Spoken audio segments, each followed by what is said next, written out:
জয় কলিকুল নাশনম গৌর সুন্দর শ্রী চৈতন্য মহাপ্রভু শিক্ষাষ্টকম কি জয়।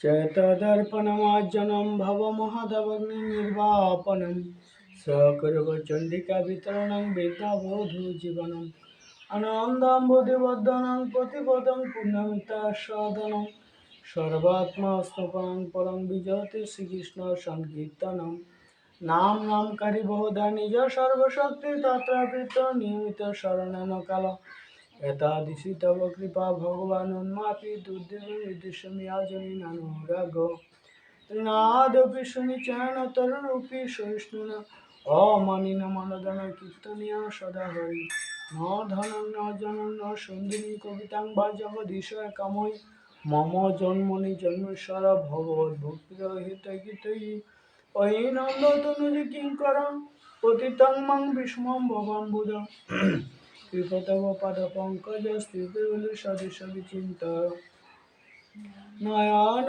গলদস্যু ধারায় বদনং গদ গদ হৃদয়গিরা পুলকং নিচিতং বহু কদা তব নাম গ্রহণে ভবিষ্যতি যোগৈতং নিমশন চক্ষুষ প্রাবিত সহিতং শূন্যৈতং জগতং সর্বং গোবিন্দ বিরহণমি আশ্লিষ্যব পদরত বিনষ্ট মম দর্শনমত করত বা যথা তথা বিদধাত লম্পটমৎ প্রাণাতস্তস্যবনা পর হরে কৃষ্ণ কৃষ্ণ কৃষ্ণ হরে হরে হরে রাম রাম রাম হরে হরে নম মহাবদনায় কৃষ্ণ প্রেম প্রদয়তে কৃষ্ণায় কৃষ্ণ চৈতন্য নামে গুরুটি শ্রী নমো নমঃ। দশবিধা নাম অপরাধ বর্জনকারী গৌর ভক্তবৃন্দ কি জয়। প্রতিটি বৈষ্ণবের কর্তব্য দশবিধা নাম অপরাধ থেকে মুক্ত থাকা এবং স্পিচ লাভ করা। এক নম্বর, যে সমস্ত ভক্ত ভগবানের দিব্য নাম প্রচার করার জন্য নিজেদেরকে সর্বত্র ভাব উৎসর্গ করেছেন তাদের নিন্দা করা। 2 নম্বর, শিব ব্রহ্মা আদি দেবতাদের নাম এবং ভগবানের নামের সমান অথবা তা থেকে স্বতন্ত্র বলে মনে করা। 3 নম্বর, শ্রী গুরুদেবকে অবজ্ঞা করা। 4 নম্বর, বৈদিক শাস্ত্র অথবা বৈদিক শাস্ত্র অনুগামী শাস্ত্রের নিন্দা করা। 5 নম্বর, হরে কৃষ্ণ মহামন্ত্র কীর্তন করা মহাত্মাকে কাল্পনিক বলে মনে করা। 6 নম্বর, ভগবানের নামে অর্থবাদ আরোপ করা। 7 নম্বর, নাম বলে পাপ আচরণ করা। 8 নম্বর, হরে কৃষ্ণ মহামন্ত্র উচ্চারণ করাকে বৈদিক কর্মকাণ্ড বর্ণিত পুণ্য কর্ম বলে মনে করা। 9 নম্বর, শ্রদ্ধাহীন ব্যক্তিকে ভগবানের দিব্যনামের মহিমা সম্বন্ধে উপদেশ করা। 10 নম্বর, ভগবানের নামের প্রতি পূর্ণ বিশ্বাস না থাকা এবং তার অগাধ মহিমা শ্রবণ করার পরও বিষয় শক্তি বজায় রাখা। এই দশবিধ নাম অপরাধ হৃদয় না বসে কৃপা করো মহাপ্রভু মুঝে নম রসে। হরে কৃষ্ণ কৃষ্ণ কৃষ্ণ হরে হরে হরে রাম রাম রাম হরে হরে। বাঞ্ছাকল্পতরুভ্যশ্চ কৃপা সিন্ধু ভবশ্চ পতিতানাং পাবনাং বৈষ্ণবেভ্যো। ওম অজ্ঞানতিমিরন্ধস্য জ্ঞানাঞ্জনা শলাকয়া চক্ষুरुन्मिलितं येन तस्मै श्रीगुरुवे नमः। श्रीचैतन्यमनोभीष्टं स्थापितं येन भूतले स्वयं रूपं कदा मह्यं ददाति स्वपदान्तिकं वन्देऽहं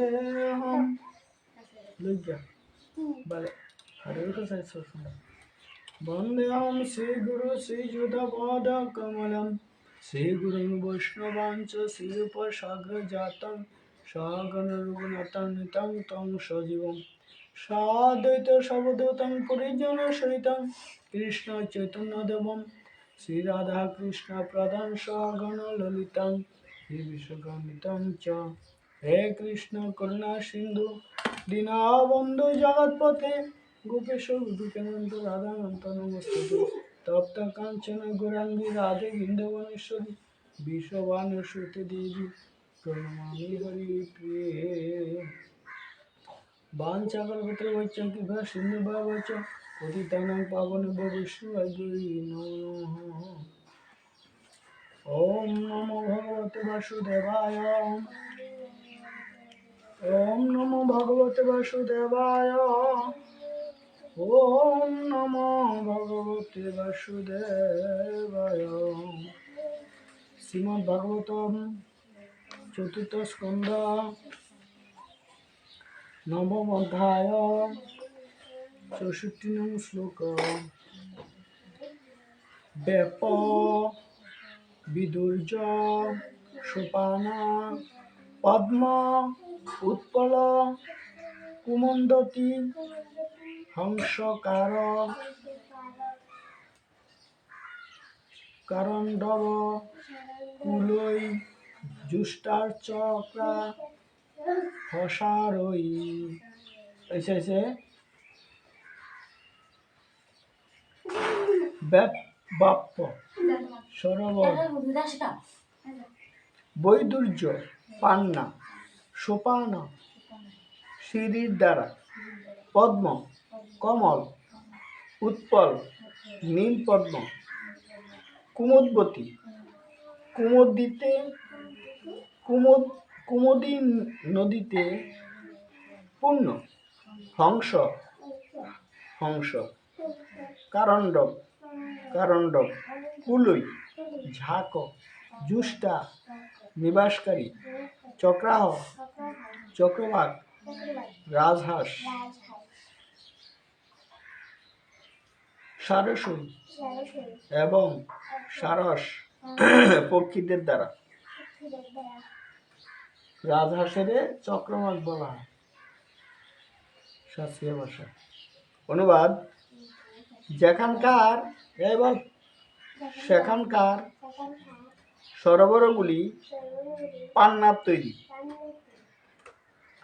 সোপানাবলীর দ্বারা শোভিত ছিল, তাতে পদ্ম উৎপল ও কুমুদরাজি ফুসফুটিত ছিল এবং হংস কারণ্ডব চক্রবাক সারস ইত্যাদি পক্ষীকুল সেই জলে বিহার করেছিল। তাৎপর্য: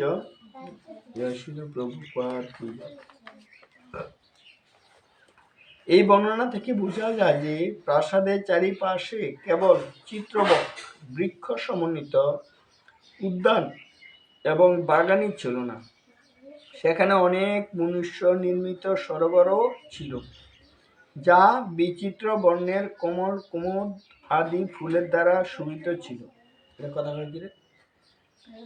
সে জলে নামার জন্য পান্না আদি মূল্যবান মণির তৈরি সোপান ছিল।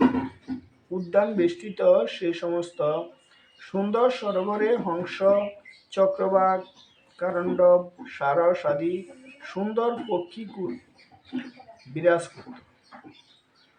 এই সমস্ত পাখিরা কাকদের মতো নোংরা জায়গায় থাকে না। এই বর্ণনা থেকে সহজে অনুমান করা যায় সেই নগরীর পরিবেশ কত স্বাস্থ্যকর এবং সুন্দর ছিল। অর্থাৎ এই যে কথাটা এখন বলছে, এই কথাটা হচ্ছে কোথায়? এটা হচ্ছে ধ্রুব মহারাজের যেই 36,000 বছর যেই রাজত্বটা পেয়েছিল, সেই রাজপ্রাসাদের যেই চতুর্দিকে যেই সরোবর ছিল, সেই সরোবরের মধ্যে এগুলো বিরাজমান। এবং সেই সরোবরটা কিসের দ্বারা গঠিত? পান্না কি? হীরা মুক্তা স্বর্ণ এগুলো দিয়ে তৈরি। ঠিক আছে, তো এই জন্য